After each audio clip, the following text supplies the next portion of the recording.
बेंगलुरु के कल्ब में वाक़ बड़ा मकान का मामला उलझता ही जा रहा है। एक के बाद दीगर एफआईआर दर्ज होते जा रहे हैं। इससे पहले आलम पाशा ने एक एफआईआर दर्ज की थी। इसके बाद अब आलमीन कैंपस की तरफ से यानी आलमीन एजुकेशन सोसाइटी की जानिब से भी एक एफआईआर दायर हुआ है।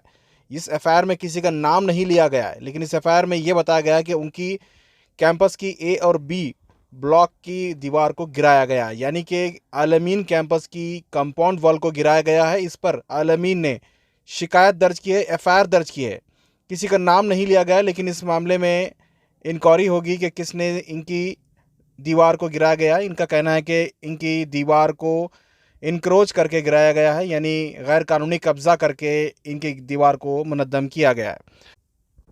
अल अमीन एजुकेशन सोसाइटी के सेक्रेटरी ज़ुबैर अनवर ने ये एफआईआर दर्ज कराई है। इस एफआईआर के तहत उनका कहना है कि इनकी प्रॉपर्टी को इनक्रोच करके इनकी कंपाउंड वॉल को गिराया गया, यानी कंपाउंड वॉल को इनक्रोच किया गया है, गैर कानूनी कब्जा किया गया है। आपको बता दें कि बड़ा मकान का जो पूरा कैंपस है, जो पूरा इलाका है, इसमें आलमीन का भी आलमीन इदारा भी चलाया जाता है, जो लाल बाग के बिल्कुल करीब में है।